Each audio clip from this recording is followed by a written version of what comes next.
സൂര്യയുടെ 46th and 47th മൂവീസിന്റെ OTT rights Netflix ആയിട്ട് ഡീലാക്കിയെന്ന് news കണ്ടു. എല്ലാവരും ഒരു നല്ല സൂര്യ മൂവിക്കായിട്ട് കാത്തിരിക്കുകയാണ്. അതുകൊണ്ട് തന്നെ ഈ രണ്ട് സിനിമകൾക്കും ഹൈ ആൻറ്റിസിപ്പേഷൻ ആണ്. അത് ഫാൻസ് മാത്രമല്ല, സൂര്യയുടെ സിനിമകൾ ഇഷ്ടപ്പെടുന്ന സിനിമാ പ്രേമികളും കാത്തിരിക്കുകയാണ്. ഇത്രയും നോക്കിയിരിക്കാൻ കാരണമുണ്ട്.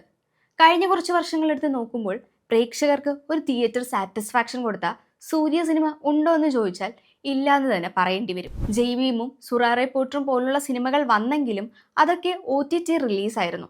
സോ ഒരു ഹൈ കിട്ടുന്ന സൂര്യ സിനിമ ഇപ്പോൾ നെസസറിയാണ്. എന്നാലും എന്ത് പറ്റിയതാവും കഴിഞ്ഞ കുറച്ച് വർഷമായിട്ട്?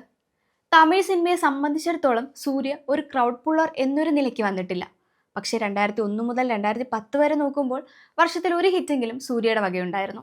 2001 നന്ദ, 2002 ഉണ്ണി നിനത്തെ മൗനം പേശിയതേ, 2003 കാക്കേ കാക്കേ പിതാമകൻ, 2004 പേരഴകൻ ആയുധം എഴുത്ത്, 2005 വൻപൻ ഹിറ്റായ ഗജനി, 2006 തമിഴ് സിനിമയിലെ one of the romantic hit Sillunu Oru Kaadhal, 2008 എല്ലാവരും നെഞ്ചിനുള്ളിൽ സൂക്ഷിക്കുന്ന വാരണമായിരം, 2009 അയാൻ, 2010 കൊമേഴ്ഷ്യൽ ഹിറ്റ് സിംഗം. പക്ഷെ 2011 മുതൽ 2014 വരെ നോക്കിയാൽ മാട്രാൻ, ഏഴാം അറിവ്, സിംഗമൊക്കെ വന്നതിൽ സിംഗമാണ് ഒരു മിക്സഡ് റെസ്പോൺസ് കിട്ടാതെ ബ്ലോക്ക് ബസ്റ്റർ ആയത്. 2014 ശേഷം സൂര്യയുടെ കരിയർ വലിയൊരു ഇടവേള തന്നെ ഉണ്ടായി.